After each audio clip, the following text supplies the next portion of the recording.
साकी नाक्यात घडलेला एकूण प्रकार आणि त्यानंतर झालेला त्या निर्भयाचा मृत्यू हा मन सुन्न करणारा आहे, अतिशय चटका लावून जाणार आहे। ज्या प्रकारे गेल्या महिन्याभराच्या काळामध्ये बलात्काराच्या घटना होत आहेत, कुठेतरी याच्याकडे लक्ष घालण्याची आवश्यकता आहे। साकी नाक्याचा विषय असेल, अमरावतीला त्या ठिकाणी झालेला एक 17 वर्षाच्या मुलीवर बलात्कार असेल, पुण्याला जवळजवळ 3 घटना घडल्या, त्यातली एक गँगरेपची घटना आहे। पालघरला घटना घडलेली आहे, नागपूरला घटना घडलेली आहे। अतिशय भयानक अशा प्रकारच्या या सगळ्या घटना आहेत आणि विशेषतः मुंबईचा लौकिक हा एक सेफ सिटी म्हणून आपण अनेक वर्ष पाहतोय। मुंबईमध्ये रात्री अपरात्री देखील महिलांना मुलींना फिरण्याकरता कधी अडचण येत नाही, पण अशा प्रकारच्या घटना जर घडल्या तर एक प्रकारे मुंबईच्या त्या लौकिकाला देखील त्या ठिकाणी धक्का पोहोचतो आणि असुरक्षिततेची भावना तयार होते। आणि हा तर इतका निघृण अशा प्रकारचा संपूर्ण प्रकार आहे की अक्षरशः माणुसकीला काळिमा फासणारा, म्हणजे ही माणसं जी आहेत ही इतकी पाशवी कशी होऊ शकतात असा प्रश्न पडावा, इतकं भयानक अशा प्रकारचा प्रकार आहे। आमची मागणी आहे की या संदर्भात कुठल्याही परिस्थितीमध्ये सर्व आरोपी जे आहेत, ज्यांचा रिमोटली देखील याच्याशी संबंध असेल, अशा सगळ्या आरोपींना अटक करावी। तात्काळ फास्ट ट्रॅक कोर्टामध्ये हे प्रकरण न्यावं आणि फास्ट ट्रॅक कोर्टाच्या माध्यमातून या आरोपींना शिक्षा झाली पाहिजे। खरं म्हणजे शिक्षा तर काय करावी हे न्यायालय ठरवतं, पण अशा नराधमांना फाशीच झाली पाहिजे, अशा प्रकारची आमची मागणी आहे। आणि यासोबत कुठेतरी पोलीस विभागामध्ये काय चाललेलं आहे याचाही विचार करण्याची गरज आहे। अशा प्रकारच्या घटना रोखण्याकरता काय उपाययोजना आहेत याकडे लक्ष देण्याची आवश्यकता आहे। शक्ती कायद्याबाबत सरकारने सुतोवाच केलं पण अजून झालं नाही, महिला आयोगाला देखील अध्यक्ष नेमलेला नाहीये। शक्ती कायद्याच्या संदर्भात बैठकांवर बैठका चाललेल्या आहेत, पण सगळ्यात महत्त्वाचं असं आहे की आजचे जे कायदे आहेत त्या कायद्यांचा वापर करूनही आपण फास्ट ट्रॅक कोर्ट निर्माण करू शकतो आणि त्यात अशा प्रकारच्या केसेस या चालवू शकतो।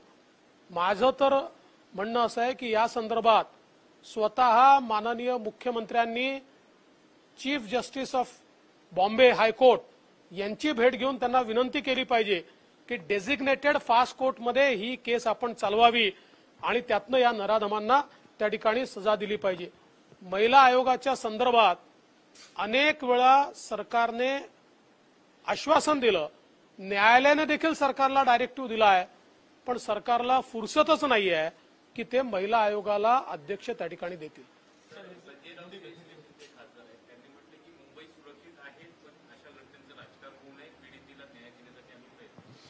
संजय राऊत काय बोलतात त्याच्यावर मी काही रिएक्शन वगैरे देत नाही, ते काय एवढे मोठे नाहीत। आपण जर बघितलं की पिंपरी चिंचवड असेल, पुणे असेल, सतत महिला बलात्काराच्या घटना घडतात आणि आपण बघतो पोलीस कुठेतरी ह्या सरकारचं पोलिसांवरचं नियंत्रण गेलं असं म्हणावं लागेल। मुळातच असं जे काही घडतं आहे, म्हणजे मी असं म्हणणार नाही की यापूर्वी घटना घडल्याच नाही, घटना घडतात, पण इतक्या फ्रिक्वेंटली या घटना घडणं हे देखील महाराष्ट्रासारख्या राज्याला शोभणार नाहीये।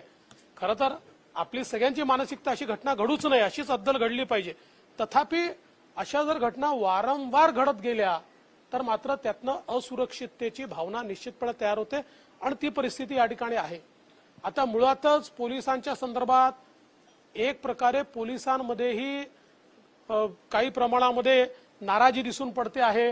मोठ्या प्रमाणात आपण मागच्या काळामध्ये बघितलं की बदल्यांमध्ये ट्रान्सफरमध्ये खूप मोठ्या प्रमाणात काय परिस्थिती झाली आपल्याला कल्पना आहे, त्याची सीबीआय इन्क्वायरी करते आहे। एवढंच नाही तर अगदी काल परवा देखील ज्या काही बदल्या झालेल्या आहेत त्या संदर्भात अनेक IPS अधिकाऱ्यांनी देखील मला त्या ठिकाणी स्वतः बोलून दाखवलं की नियमबाह्य अशा प्रकारचा सगळा व्यवहार चाललेला आहे। तर हा डिसिप्लिन फोर्स आहे, डिसिप्लिन फोर्समध्ये आम्हाला पाहिजे तीच माणसं आम्ही आणू, आम्हाला सोयीची ती माणसं आम्ही आणू, आमच्या व्यवहारांना संरक्षण देतील ती माणसं आम्ही आणू, अशा मानसिकतेतनं जर अपॉइंटमेंट व्हायला लागल्या तर मात्र हा फोर्स कमजोर होतो आणि मग गुन्हेगार बेफाम होतात. सर, याच्याबद्दल तुमचं असं म्हणणं आहे की पोलीस दलामध्ये मोठ्या प्रमाणावर नाराजी आहे या सरकार विरोधात. बघा, असं नाराजी वगैरे आहे असं स्वीपिंग स्टेटमेंट करणं योग्य होणार नाही, पण काही प्रमाणात ही नाराजी निश्चितपणे आहे. विशेषतः अनेक IAS अधिकाऱ्यांना असं वाटतंय की जो IAS आणि स्टेट केडरचा रेशिओ आहे तो पाळला जात नाहीये. अनेक स्टेट केडर मधलेही चांगले अधिकारी साईडला फेकले गेले आहेत आणि त्यांचे ज्युनियर लोक हे त्यांच्या म्हणजे पदावानत करून त्या ठिकाणी त्यांना आणण्यात आलेलं आहे. तर या संदर्भात काही ना काही वेदना तर त्यांची आहेच. सर, आपकी प्रतिक्रिया हिंदी में जानना चाहेंगे. साकी नाका की बहुत ही दुर्भाग्यपूर्ण घटना हुई है, क्या कहेंगे? साकी नाका की जो घटना है ये बहुत ही दुर्भाग्यपूर्ण है. हम इसकी निंदा करते हैं और जिस प्रकार से ये घटना हुई है एक प्रकार से मानवता को कालिख पोतने वाली ये घटना है. दिल्ली की निर्भया की घटना को उसकी जो याद है उसको ताजा करने वाली इस प्रकार की ये घटना है. हमारी मांग है कि इसके ऊपर कड़ी कार्रवाई की जाए, तुरंत फास्ट ट्रैक कोर्ट्स तैयार किए जाए, आरोपियों को सजा मिले और हमारे तो मांग ये रहेगी कि ऐसे आरोपियों को सजा देना तो कोर्ट का काम है पर उनको फांसी की सजा ही होनी चाहिए. इस प्रकार की हमारी यहाँ पर मांग रहेगी.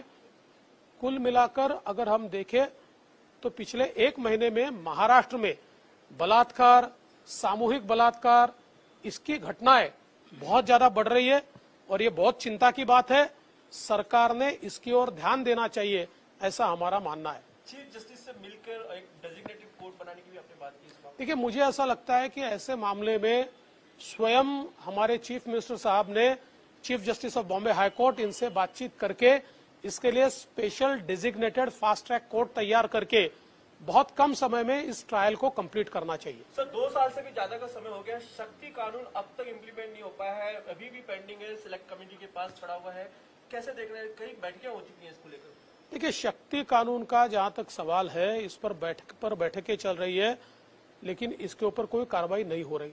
लेकिन मेरा मानना ऐसा है कि आज का भी जो कानून है उसका भी इस्तेमाल अगर हम करें तब भी ऐसे लोगों को हम सजा दे सकते हैं. हम कोई शक्ति कानून नहीं है इसलिए हमारे हाथ पैर अड़े हुए, ऐसी बात नहीं है. सरकार मानसिकता अगर बनाए तो ये पॉसिबल है. क्या मानते हैं सर, पुलिस का डर नहीं रहा है राज्य में? क्योंकि कानून व्यवस्था लगातार जो स्थिति है वो सामने कई घटनाएं आ चुकी है. आपने खुद कहा कि कई घटनाएं महिलाओं को लेकर आ चुकी है सामने. देखिए, महाराष्ट्र की पुलिस की अपनी एक साख देश में रही है और एक बहुत प्रोफेशनल पुलिस के रूप में इसको देखा जा रहा है.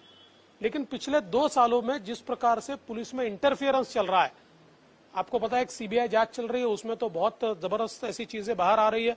अभी 2 दिन पहले जिस प्रकार से ट्रांसफर हुई है उसमें भी कई IAS अधिकारियों ने ये कहा है कि उनको दरकिनार कर दिया गया है. कई स्टेट कैडर के भी बड़े अफसरों को छोड़कर उनसे जूनियर अफसरों को पोस्ट डाउनग्रेड करके उस पोस्ट पर लिया गया है.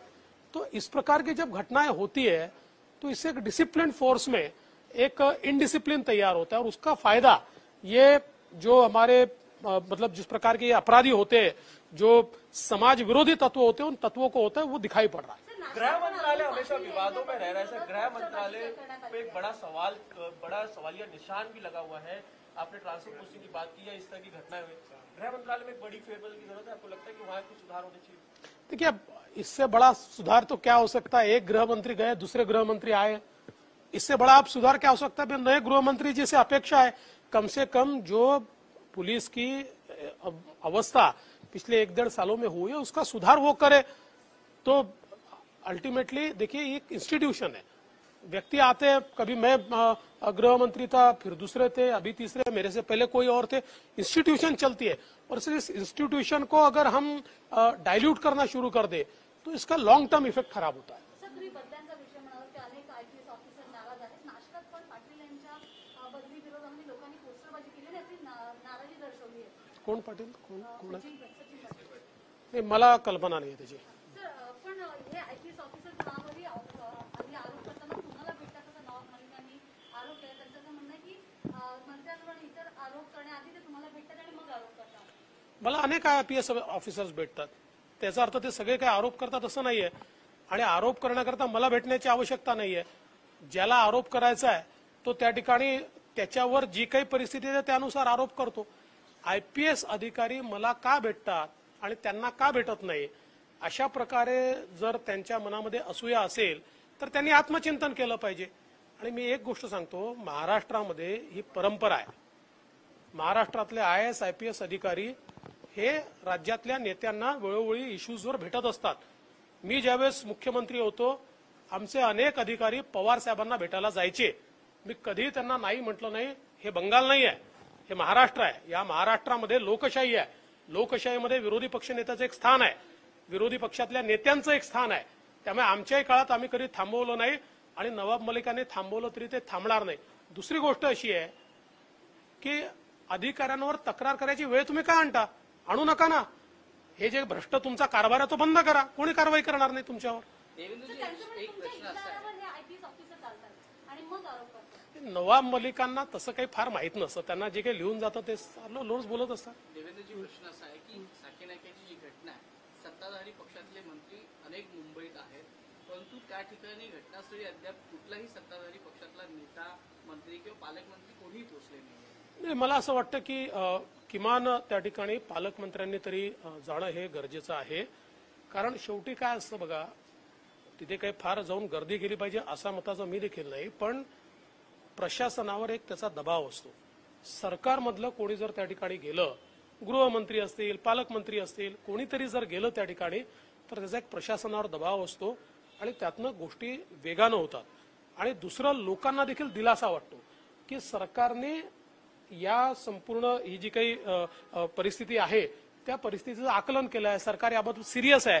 कारण अशा परिस्थितीमध्ये लोकांच्या मनात जो असमंजस तयार झालेला असतो, जी एक वेदना तयार झाली असते, त्याकरता राज्यकर्ते त्याला ऍड्रेस करतायत असं देखील त्या ठिकाणी वाटणं गरजेचं असतं.